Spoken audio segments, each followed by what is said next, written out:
Hello friends. Shashi Agarwal channel के अंदर मैं आप सबका अभिनंदन करती हूँ।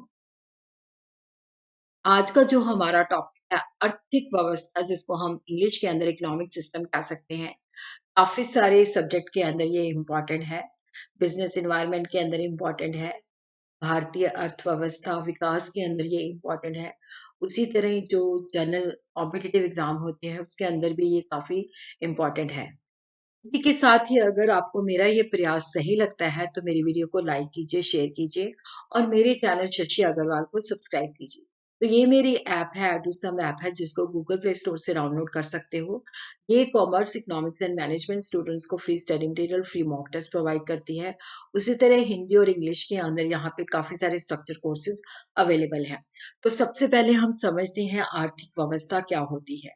देखो, जब हम आर्थिक प्रणाली का मतलब जानना चाहते हैं तो उसका मतलब होता है कि देश में वो आर्थिक व्यवस्था जिसके अंदर हम स्टडी करते हैं कि किस तरह की उत्पादन की प्रणाली है और जो साधन है उनको किस तरह से बांटा जाता है।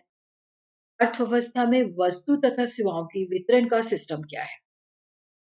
जब हम उत्पादन प्रणाली को जानना चाहते हैं तो उसका मतलब होता है कि अर्थव्यवस्था के अंदर जो वस्तुएं और सेवाएं पैदा की जाती हैं, वो उनके जो उत्पादन के तरीके हैं, उन जिसके द्वारा वो उत्पन्न की जाती है, उसको हम उसका अध्ययन करते हैं। और जब हम साधन आवंटन प्रणाली है, तो उसमें होता है कि किन वस्तुओं तथा सेवाओं का उत्पादन किया जाता है। वितरण प्रणाली का अर्थ है कि राष्ट्रीय आय के अनुसार उत्पादन के जो साधन होते हैं, उनको किस तरह से जो राष्ट्रीय आय के अंदर से जो हिस्सा है वो दिया जाता है। जैसे मज़दूर है तो उसको मज़दूरी दी जाती है, पूँजी है तो उसको ब्याज दिया जाता है, भूमि है तो उसको जो है किराया दिया जाता है, उद्यमी है तो उसको लाभ दिया जाता है। मोटे तौर पे हम कह सकते हैं कि जो आर्थिक व्यवस्था होती है 3 प्रकार की होती है। कैपिटलिज्म इकोनॉमिक सिस्टम, पूंजीवाद अर्थव्यवस्था, सोशलिज्म इकोनॉमिक सिस्टम, समाजवादी अर्थव्यवस्था, मिश्रित अर्थव्यवस्था, मिक्स्ड इकोनॉमी। और अर्थव्यवस्था के अंदर बाजार शक्तियों की स्वतंत्रता की डिग्री के आधार पर हम कह सकते हैं कि ये पूंजीवादी अर्थव्यवस्था है, ये समाजवादी अर्थव्यवस्था है, ये मिश्रित अर्थव्यवस्था है। जब बाजार शक्तियों के बिना सरकार के हस्तक्षेप के, देखो वहां पे जब बाजार शक्तियों के साथ और बिना किसी सरकार के हस्तक्षेप के अंदर, जब डिमांड और सप्लाई की जो बाजार शक्तियां हैं स्वतंत्र रूप से बिना सरकार की दखल अंदाजी से कार्य करने की अनुमति दी जाती है, तो हम कहते हैं कि ये पूंजीवाद अर्थव्यवस्था है। इस अवस्था में उत्पादन इसलिए किया जाता है और उसके पीछे जो उद्देश्य होता है कि अधिक से अधिकतम लाभ प्राप्त किया जा सके। जब बाजार शक्तियों को स्वतंत्र रूप से काम करने की अनुमति नहीं होती और वहां पे सरकार ही ये डिसीजन लेती है कि क्या उत्पादन किया जाए, उसको कैसे किया जाए, किसके लिए किया जाए। जब वो ये सारे निर्णय जो है खुद लेती है तो हम उसे समाजवादी अर्थव्यवस्था कहते हैं। देखो, यहाँ पे जो उद्देश्य होता है कि अधिकतम जो समाज कल्याण है वो सबसे अधिकतम होना चाहिए। तो जो उत्पादन के पीछे उद्देश्य होता है सामाजिक कल्याण को अधिकतम करना होता है।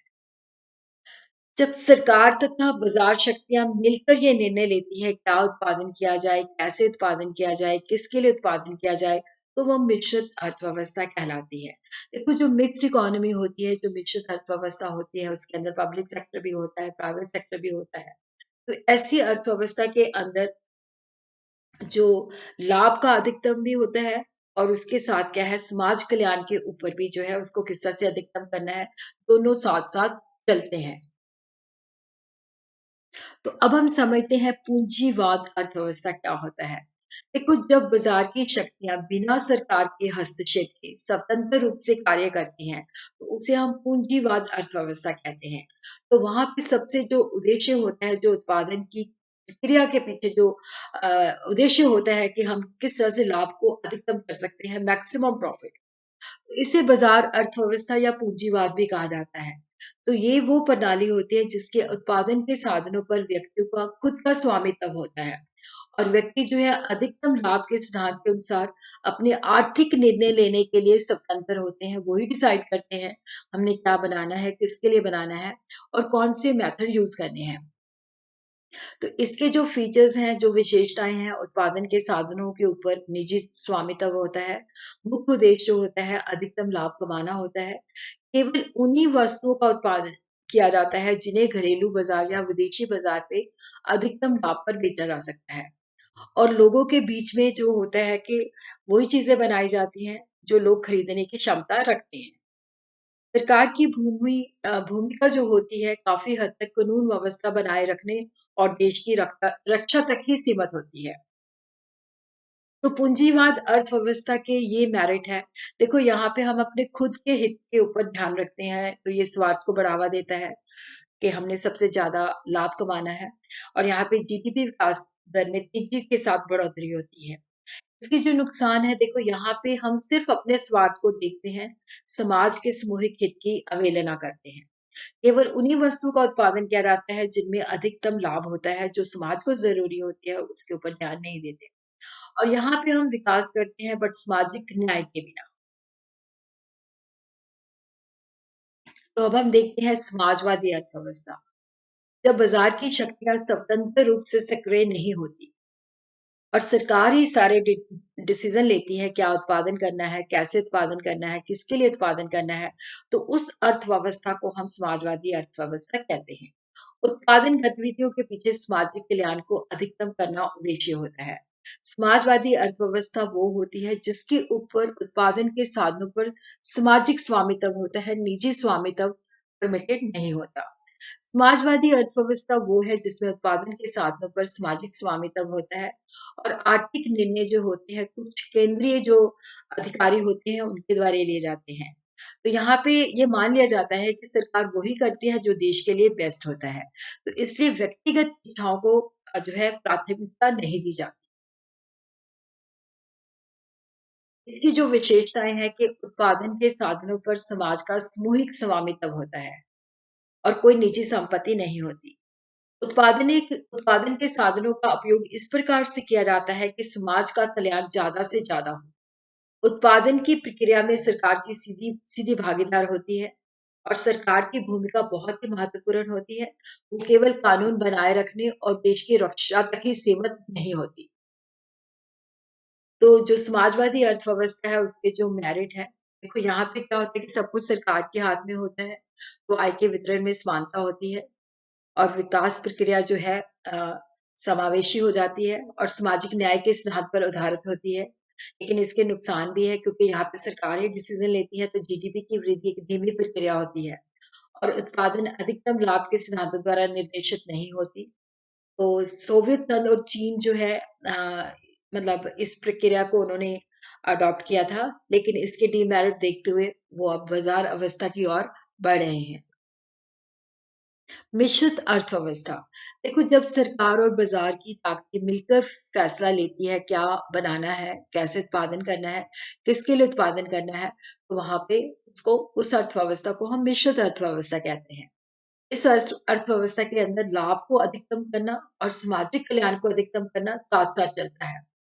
जब 5 वर्षीय योजना शुरू की गई थी, तो भारत ने मिश्रित आर्थिक प्रणाली को चुना था, जिसका अर्थ होता है पब्लिक सेक्टर भी एग्ज़िस्ट करता है, प्राइवेट सेक्टर भी एग्ज़िस्ट करता है।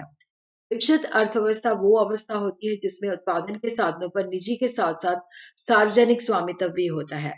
उत्पादन निर्णय बड़े पैमाने पर लाभ को अधिकतम करना है, लेकिन सामाजिक न्याय के नियंत्रण और संतुलन के बिना मतलब जो डिसीज़न होते हैं उसके अंदर मतलब लाभ को अधिकतम और साथ के साथ इस समाज का जो वेलफेयर है उसको भी बढ़ाना है। इसकी जो विशेषताएँ हैं उत्पादन के साधनों पर निजी उद्यम के साथ सरकार का भी स्वामित्व होता है। निजी क्षेत्र में उत्पादन निर्णय लाभ अधिकतम सिद्धांत पर चलते हैं। सार्वजनिक क्षेत्र में समाज का कल्याण किस तरह से बढ़ाना है।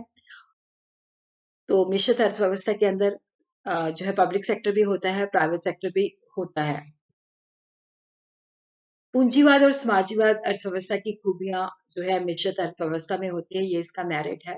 सकल घरेलू उत्पाद की वृद्धि दर को भी इनकरेज किया जाता है, क्योंकि निजी उद्यमी जो होते हैं अधिकतम लाभ के ऊपर फोकस करते हैं और दूसरी ओर जो सरकार है वो सामाजिक कल्याण के ऊपर करती है। सार्वजनिक क्षेत्र जो होते हैं समाज कल्याण को ज़्यादा प्राथमिकता देते हैं।